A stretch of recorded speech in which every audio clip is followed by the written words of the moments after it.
interesante. A mí me ha gustado mucho el valor de la mirada de Jesús, pero vamos, primero vamos a hacer una introducción con la mirada en general. De hecho, la mirada humana, pues es la nuestra, es la del prójimo, es la de la sociedad. La mirada puede ser como la base de la psicología y de la socialización.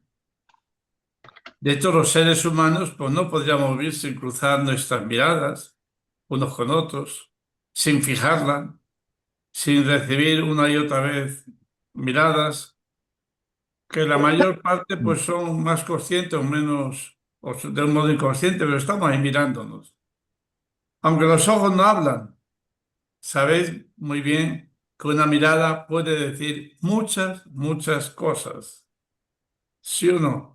Las Ujú. personas hemos desarrollado pues un comportamiento, cuando menos curioso, a partir de la mirada, y que es excepcional. Claro que en el reino animal la visión a través de la mirada es un sentido que precede y genera tanto la huida como el ataque. Los herbívoros la utilizan para estar atentos, aun pastando las praderas amplias y prevenir el posible ataque de un depredador, emprendiendo la huida.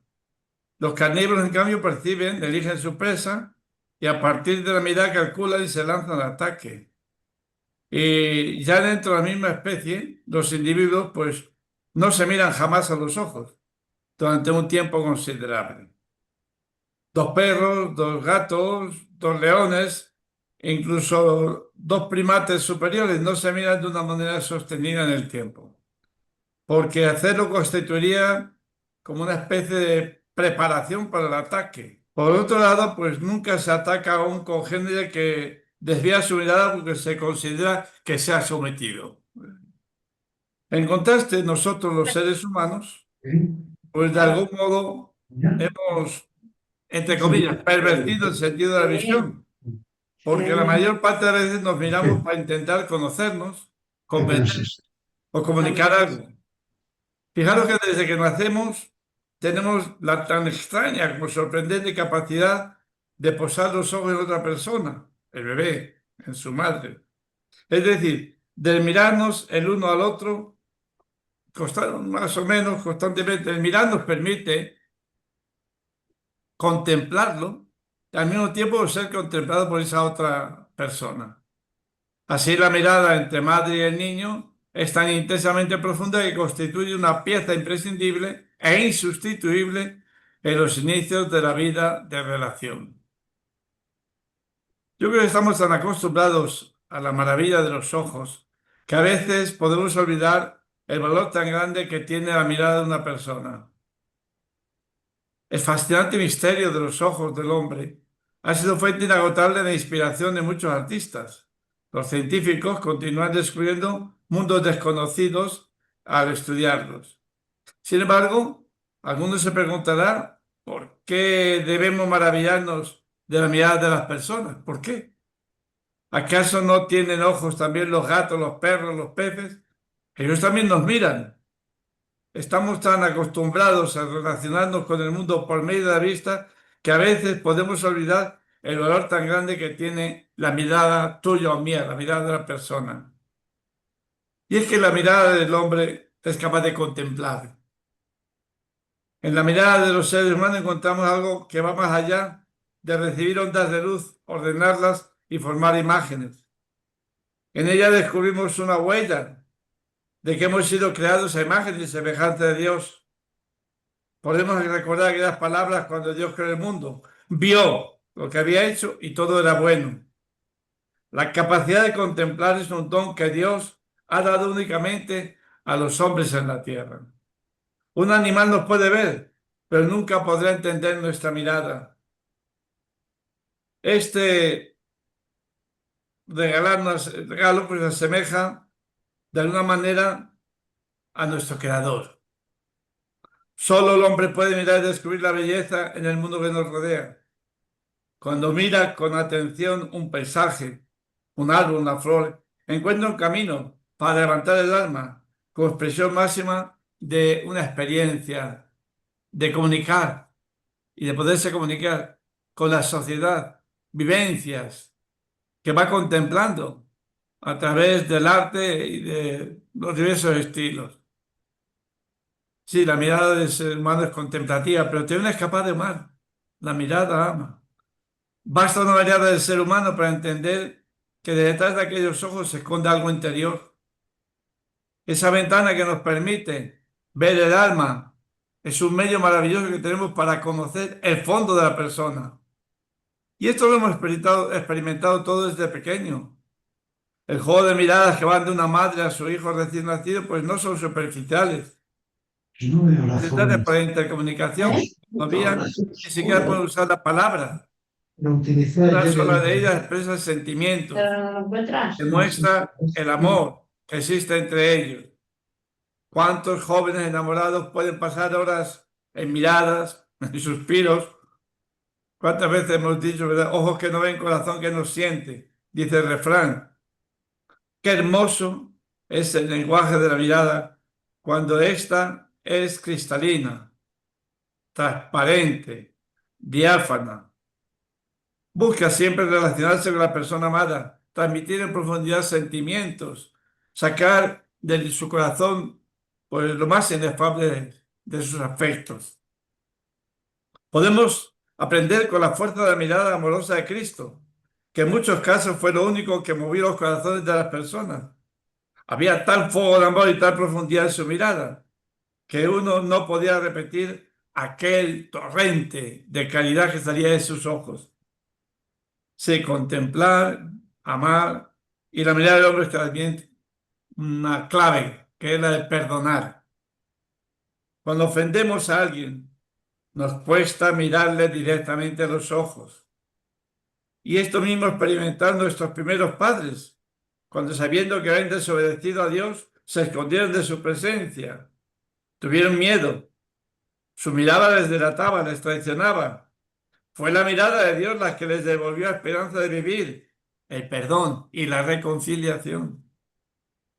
¿Cuántos padres, sabiendo que los hijos les han fallado, son capaces de leer en sus miradas que está arrepentido? Claro que sí. Es suficiente para ir una mirada de arrepentimiento para perdonarlo al instante.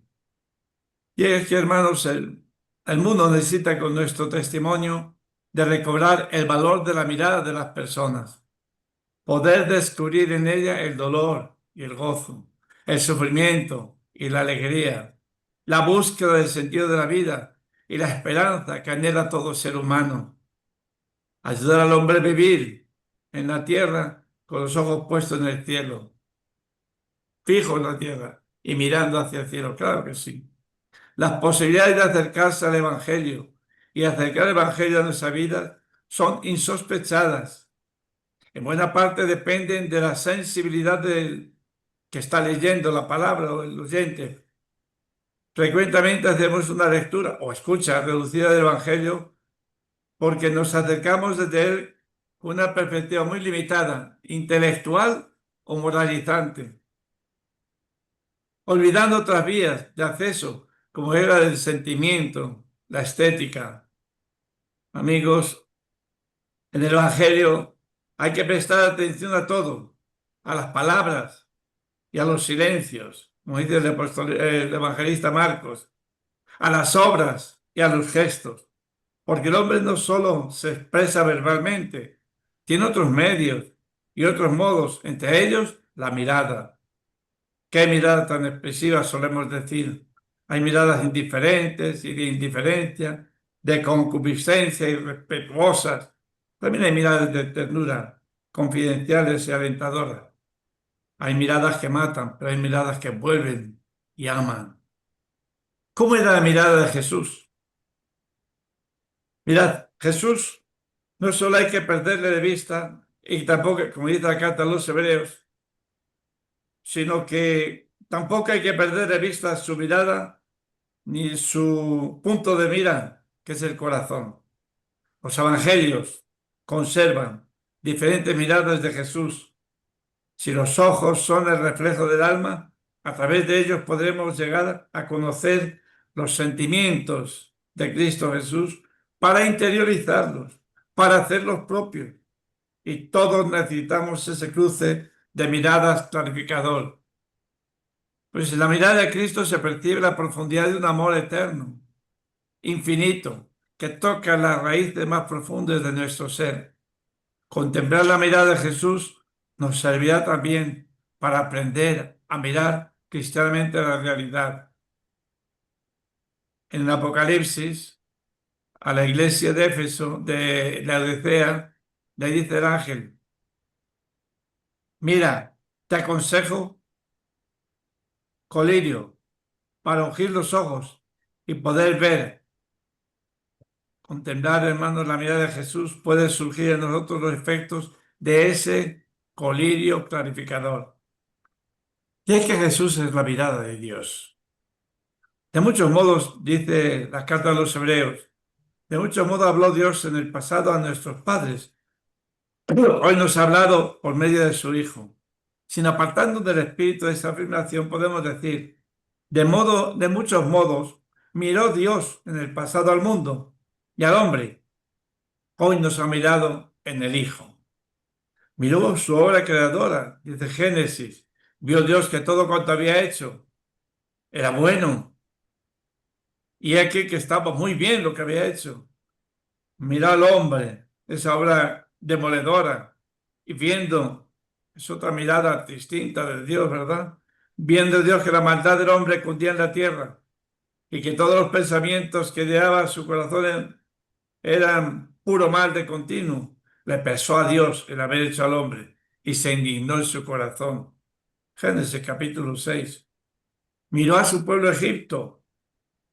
Bien vista tengo la aflicción de mi pueblo de Egipto. Conozco sus sufrimientos. He bajado para librarles. Dios no solo ha hablado al mundo y al hombre, también nos ha mirado. Y Jesús es una mirada plena, definitiva y totalmente exhaustiva de Dios. Cristo no es solo la palabra de Dios encarnada. Cristo encarna la mirada paterna de Dios, una mirada entrañable, benevolente, misericordiosa, paterna. Tanto amó Dios al mundo que le envió a su Hijo único, para que todo el que cree en él no perezca y tenga vida eterna. En el capítulo 3 de San Juan. Y si a Jesús en cuanto a encarnación de la palabra hemos de escucharle, en cuanto a la encarnación de su mirada hemos de contemplarle con atención, porque el modo de ser y de hacer de Jesús nos traduce la mirada de Dios. Descubrir esa mirada profunda, personal, cordial, manifestada en Jesús, nos puede ayudar a superar los miedos, a deshacer las dudas y a iluminar las oscuridades de nuestro camino por la vida, sabiendo que, como dice el Salmo 139, tú me sondeas y me conoces y todas tus sendas mías te son manifiestas. Hay varias miradas en el Evangelio muy interesantes. Por ejemplo, la mirada al joven rico, una mirada de cariño, pero que fue perdida. A pesar de que el relato la transmite los tres evangelios sinópticos, la mirada la conserva solo San Marcos. Un hombre rico busca camino de salvación. Su pregunta: ¿qué de hacer para conseguir la vida eterna? Deja entrever el desconcierto de la gente piadosa en aquel tiempo ante las variadas y complejas interpretaciones de la ley. Se acerca a Jesús, llamándole maestro bueno, porque sabemos que eres veraz y que enseñas con seriedad el camino de Dios. Pero Dios ya había hablado. Por eso Jesús le transmite a la palabra de Dios los mandamientos. Expresamente le recuerda los mandamientos de la segunda tabla, es decir, los mandamientos sociales. Y es que en Dios no hay que buscarle en sendas ocultas. Él nos sale permanentemente nos sale al encuentro en el prójimo. La reacción del hombre, todas esas cosas que he observado desde la adolescencia, parecía poner fin a esta cuestión. Podía estar tranquilo, estaba por el buen camino. Sin embargo, todo comienza a partir de ahí. Conmovido, cautivado por la honestidad y sinceridad de aquel hombre, Jesús dice, mirándolo, sintió cariño por él y le dijo, una cosa te falta, vende cuanto tienes, dalo a los pobres y luego sígueme. Al mero cumplimiento de la ley, Jesús ofrece plenitud de la ley. La propuesta es exigente, va vuelta a una mirada de cariño, que se reconoce y celebra el bien hecho, es sobre todo un estímulo para nuevas conquistas. O sea, tiene que liberarse para seguirle.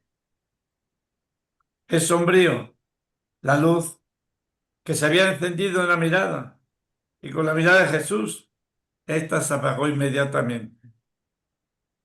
Quien se acercó corriendo, se retiró entristecido y disgustado. Si Jesús le hubiera pedido un aumento sustancial de su limosna, probablemente no se había echado atrás, pero le pidió hacerse el limosna. Aquel hombre cumplía los mandamientos sin cumplir el mandamiento principal, amar a Dios sobre todas las cosas.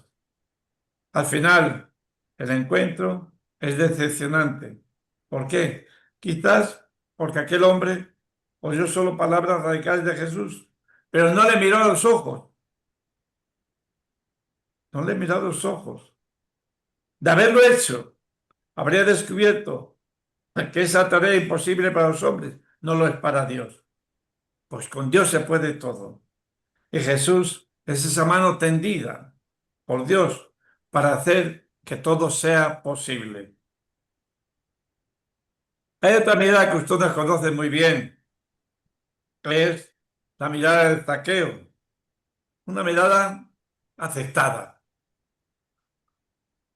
Este es un relato exclusivo de San Lucas y son múltiples y significativos algunos elementos que tiene. Entre estos elementos yo quisiera subrayar uno en este tema que estamos dando. La mirada, o mejor dicho, las miradas, porque hay dos. La de Zaqueo, curiosa, y la de Jesús, que es salvadora. Zaqueo, jefe de publicanos, intentaba ver quién era Jesús. Quería conocer al hombre, a diferencia de los escribas y fariseos, pues no condenaba sin más a los publicanos. Este hombre era especial, lo que veo hoy de Cristo, él quería verlo por sus propios ojos, pero no quería ser visto, porque tenía mucho dinero y no era conveniente mezclarse con aquella gente medio descarriada o desclasada que acompañaban al rabí de Nazaret. Por eso se subió a un sicómoro para verlo, pues tenía que pasar por allí. Quería ver sin ser visto, pero no lo consiguió en su propósito, o lo consiguió solo a medias. Al pasar Jesús, con su atenta mirada, le descubre, camuflado entre el tupido ramaje del sicómoro, y sobre todo le descubre a este hombre su futuro. La mirada de Jesús se traduce en deseo. Quiero hospedarme hoy en tu casa. Zaqueo aceptó ser descubierto y aceptó el descubrimiento de aquella mirada que le ofrecía. Y no solo pensó dos veces, bajó deprisa y lo recibió con gozo. Ya no apartó sus ojos de los de Jesús. Era verdad aquel rumor crítica de que el profeta de Nazaret era amigo de publicanos y pecadores y que no tenía reparo en compartir la mesa con ellos. Él lo estaba experimentando ahora. En aquella mirada, Zaqueo se sintió llamado y amado. Jesús no juzgó su vida ni la moralizó, sencillamente la visitó. Y esa visita cordial, abierta y desparramada fue suficiente para que Zaqueo comprendiera el alcance del gesto. Fíjate, ninguna reconversión, ningún reproche. Jesús lo miró. Y en aquella mirada, Zaqueo descubrió esperanza, futuro, descubrió amor. Y aquella mirada le convirtió. Señor, voy a dar la mitad de mis bienes a los pobres. Y en caso de que haya defraudado algo, le devolveré 4 veces más. Todo terminó en una fiesta, con un cambio trascendente. El publicano Zaqueo es reconocido como hijo de Abraham. Y es que saber mirar, queridos amigos, puede ser el estímulo para iniciar nuevos caminos. Hay otra mirada muy interesante de Jesús, que es la mirada de la naturaleza, una mirada sapiencial. Mirad, esta hipersensibilidad ecológica en que estamos inmersos, la presente reflexión podría parecer como que estamos en la moda, en curso, pero no es así. Y es que la naturaleza fue un objeto de una atención muy particular de Jesús. El fuerte ritmo que en los últimos años impuso a su vida no le impidió admirar la belleza de los lirios, la libertad de las aves, el secreto germinal de las plantas, el explosivo brotar de los árboles, el sentido de dirección de los vientos o la variedad cromática de los cielos. Si no pareciera un anacronismo, podría decirse que en Jesús se daba lo que más tarde se estaba hablando de la visión franciscana de la creación. Por eso es anacrónico, ¿verdad? La mirada de Jesús a la creación es doble, estética, cautivada por la belleza de la armonía y sapiencial, capaz de escuchar el sentido y la voz que Dios ha depositado en la naturaleza.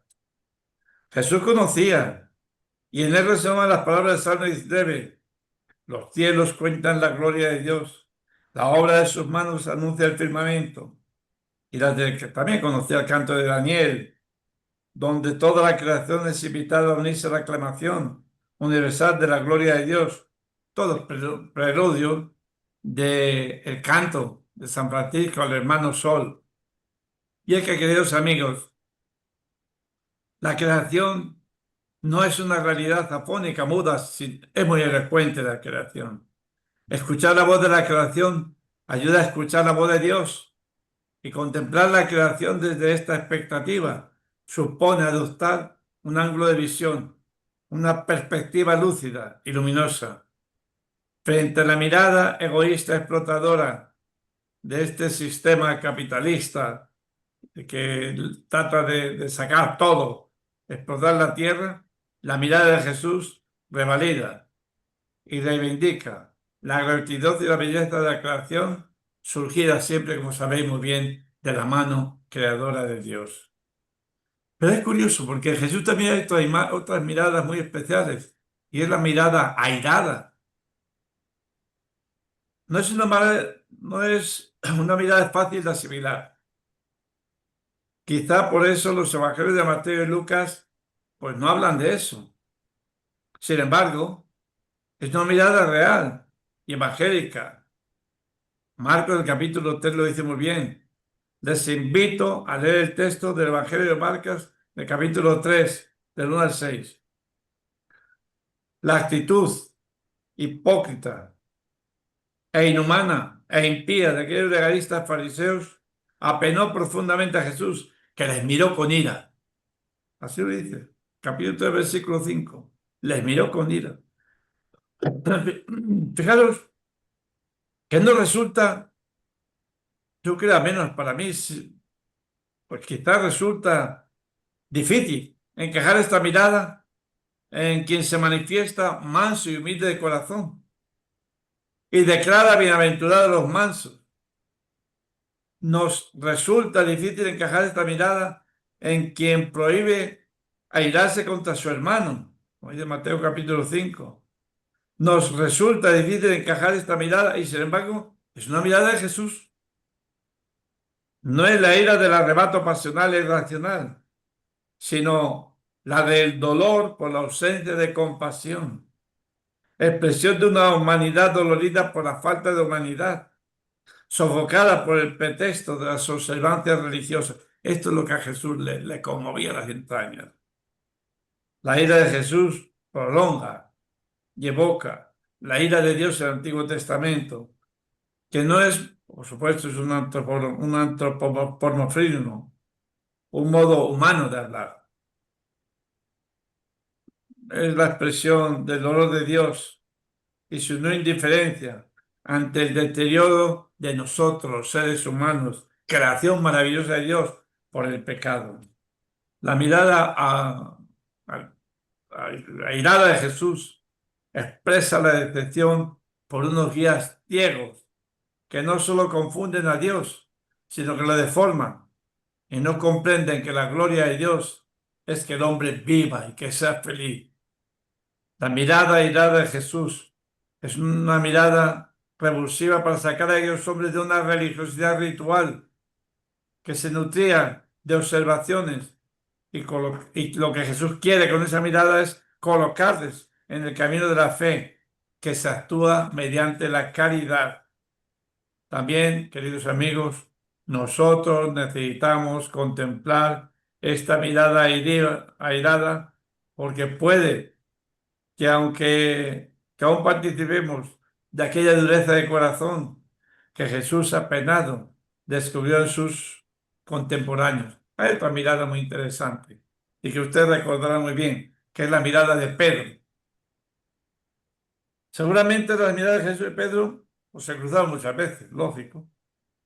Pero hay una, y yo diría que es muy particular, porque es la última en una situación límite. La transmite solo el Evangelio de Lucas. Pedro acaba de negar y renegar de Jesús.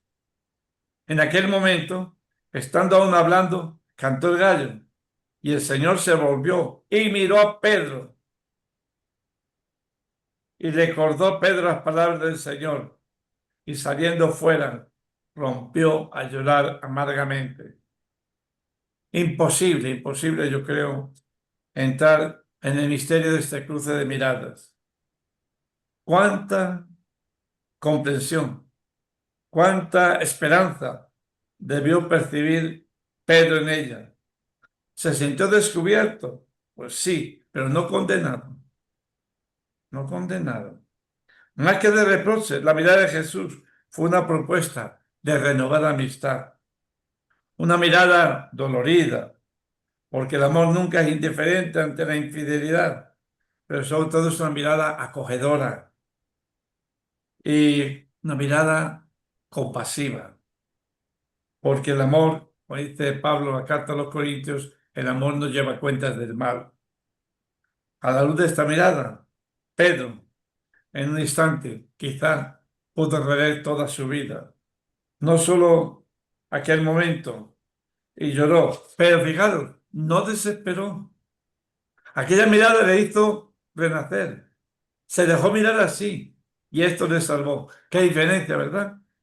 De Judas, quien rechazándola fue y se ahorcó.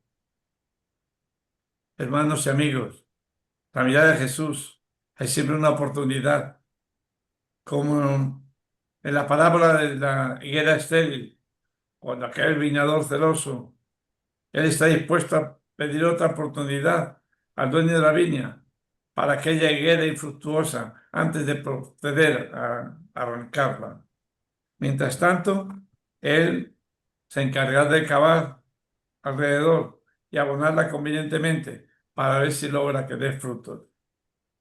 Amigos, este es siempre el tono de la mirada de Jesús, propuesta misericordiosa de salvación. Hay esta mirada que acabo de mencionar, que es la mirada a Judas. Se ha escrito mucho sobre el verso de Judas, pero no tanto las miradas a Judas. Debió de ser muy elocuente. Por parte de Judas, transcurrió entre el entusiasmo y la decepción, y acabó imponiéndose la decepción. Su traición es el resultado de una ilusión frustrada.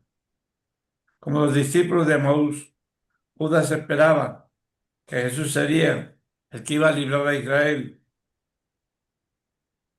Y como el resto de los 10, se sintió molesto por las pretensiones hegemónicas de Juan y Santiago. Hay una pregunta. ¿Amaría Judas a Jesús? ¿Lo seguía solo interesadamente?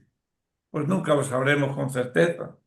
Lo que sí sabemos con seguridad es que sí, Jesús amaba a Judas, se fiaba de él, por eso lo eligió para formar parte de los 12, por eso le confió la administración de los bienes. La traición, pues, no era solo el fracaso de Judas, también para Jesús, humanamente, suponía un fracaso. Tanto tiempo, tanta intimidad, perdidos. Hasta el último momento, Jesús intentó recuperarlo. Por eso lavó los pies, que ya habían hecho el camino, parte del camino de la traición. En Getsemaní, acepta el beso. En los ojos de Jesús debió aflorar, digo yo, una tristeza infinita. No tanto por él, que ya había asumido beber el cáliz, cuanto por la pérdida de un amigo. Así se afrontó Jesús al acercarse. Amigo. Fijaros, no le retira la amistad. Se la recuerda y se la ofrece de nuevo. Es el encuentro de dos libertades. La de Judas, que se vende y vende, y la de Jesús, que se entrega y perdona y ofrece la mejilla, agredido por ese beso traidor de un amigo equivocado. Era una nueva oportunidad. Desgraciadamente, al parecer, Judas no lo entendió. Ahora otra mirada que creo para el grupo, pues la mirada a la mujer. En una cultura como la judía, en que la mujer era considerada una realidad devaluada, bendito seas tú, Señor, porque no me has hecho gentil. Mujer o esclavo. Esto rezaba 3 veces al día, todo varón israelita. La actitud de Jesús resultó muy llamativa. No rehusó su encuentro. Más aún, no dejó de acompañarse en su ministerio público por un grupo de mujeres que le fueron fieles hasta la muerte. Aún después también le fueron fieles. Desde su celibato, con buenos ojos y sentimientos de profunda humanidad, Jesús las aceptó. De hecho, fijaros bien, de hecho, el mundo femenino ocupa un puesto relevante del Evangelio. Buena parte de los milagros tienen como destinatario a mujeres. Recuerden, la suegra de Pedro, la hemorroísa, la hija de Jairo, la hija de la sirofenicia, aquella mujer encorvada. Y en lenguaje femenino inspira muchas de las parábolas de Jesús. Por ejemplo, la levadura, la del dracma perdida, las de los dolores y alegrías del parto, las de las 10 doncellas, la de la viuda insistente que hablamos estos días, especialmente el domingo. Jesús, recordad que miró con compasión a la mujer cananea, a la viuda de Naín, y con dignidad y misericordia. Recuerden, a la pecadora pública, a la adúltera. Miró con confianza a la samaritana, con amor a las hermanas de Lázaro, con ternura a María Magdalena, con generosidad a la pobre viuda. Ahora, ¿cómo miraría Jesús a su madre? Los evangelios no nos dicen nada al respecto, pero sabemos algo muy significativo. Para ella, para María, fue su última mirada surgida del corazón limpio. Una mirada libre, liberadora, adulta, madura, dignificadora, estimulante, responsabilidad afectiva y sin prejuicio. Que ama, enseña a amar y genera amor. sacaron a Una tocar. mirada de la que Y todos entonces, tenemos que aprender. La mirada desde la cruz. y ahora quería cambiar esto, La pero mirada desde la no cruz. tengo el color adecuado, pero le voy a En dar un este poco de fuerza acercamiento a a las esto de aquí. miradas más Y no, significativas de Jesús, no me falta más. resulta inevitable contemplar su mirada desde la cruz. Un lugar muy difícil para adoptar posturas artificiales. Bueno, Un lugar inhumano y bueno, cruel. Atalaya de vivir marginados. Lugar, sin embargo, privilegiado Marichu, para contemplar la vida y probar la autenticidad de los valores en los que uno cree. La cruz es lugar alto, elevado. Cuando es hola, llevado sobre la tierra, atraeré a todos hacia mí. Es un lugar obligado para muchos, tengo el micrófono de que abierto. surgen miradas muy diferentes. Mirad, Está bien, eso. miradas turbadas y enturbiadas por el dolor y la desesperación.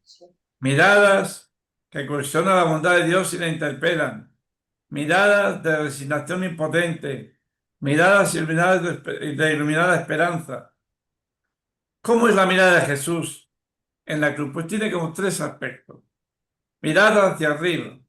Padre, en tus manos encomiendo el espíritu. Mirada hacia los lados. Hoy estarás conmigo en el paraíso. Y mirada hacia abajo. Mujer, ahí tienes a tu hijo. Perdónalos porque no saben lo que hacen. Hasta el final, la mirada de Jesús fue, no diría existencial, como fue toda su vida. Murió como vivió, mirando por los otros y hacia el Padre. Su última mirada, una mirada libre, no cegada por el dolor, sino iluminada por el amor, poniendo en práctica lo que siempre proclamó, el amor y el perdón incondicional de Dios y su entrega a la causa del Padre, al cumplimiento de su voluntad. Ahora, ¿cómo nos afecta todo esto a nosotros? ¿Somos el hermano que vive a nuestro lado? ¿Cómo somos? ¿Cómo le miramos? Pues teniendo la mirada de Jesús.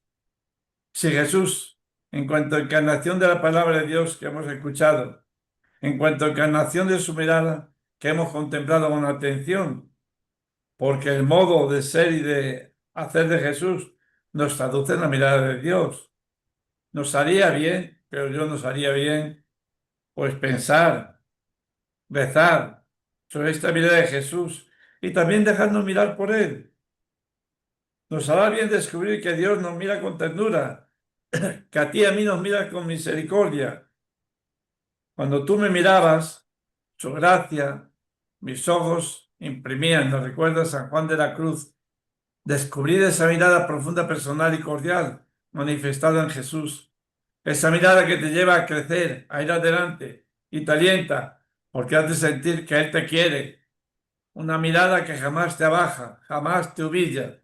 Descubrir, amigos, esta mirada nos ayudará a superar los miedos, a deshacer las dudas, a iluminar, como les decía al principio, las oscuridades de nuestro caminar en la vida. Todos, tú y yo, necesitamos que el Padre ilumine los ojos de nuestro corazón para que se nos abran los ojos y reconozcamos al Señor como a los discípulos y así ver cómo Jesús, aprender la realidad como Él, valorar la vida como Él y comprometernos como Él se comprometió. Amigos de este foro de cristianismo, estamos llamados pues a superar la ceguera espiritual. Tenemos el riesgo de mirar con indiferencia o con mirada moralizante o con ojos ideologizados y, ¿por qué no, religiosizados? Estamos llamados a mirar de tal manera que lleguemos a descubrir en la vida las maravillas de Dios, la acción de Dios, a Dios mismo y a Dios mirando la realidad que nos rodea. Estamos, sí, llamados a mirarnos a nosotros mismos con mirada misericordiosa de Dios. No solo se trata de ver como Dios ve, sino de verse uno a sí mismo como Dios nos ve, como hijos creados a su imagen y por lo tanto como personas dignas de ser amadas por Él. estamos llamados a que con nuestro testimonio recobre valor la mirada de las personas, poder descubrir en ella el dolor y el gozo, el sufrimiento y la alegría, la búsqueda y el sentido de la vida y la esperanza que todo ser humano anhela. Hermanos, amigos, ayudar al hombre, en definitiva, a vivir en la tierra con los ojos puestos en el cielo. Creo que todos nosotros en la vida, dice el Papa Francisco, hemos sentido esta mirada, y no una, sino muchas veces. Tal vez de la persona de un sacerdote amigo que nos enseñaba la doctrina o nos perdonaba los pecados. Tal vez cuando nos ayudaba una persona amiga. Y sobre todo, todos nosotros nos encontramos ante esa mirada, la mirada maravillosa de Dios. Por eso, vayamos adelante en la vida con la certeza de que Él nos mira y nos espera para mirarnos para siempre. Y esta última mirada de Jesús sobre nuestra vida será para siempre, será eterna. Esta es la mirada de Dios. No sé, ¿qué piensan? A ver, a mí un tema que me ha gustado mucho prepararlo y realmente es maravilloso. La mirada en el ser humano y la mirada de Dios en Jesús. Y la mirada, la distinta mirada de Jesús. A ver, ¿qué me cuentan?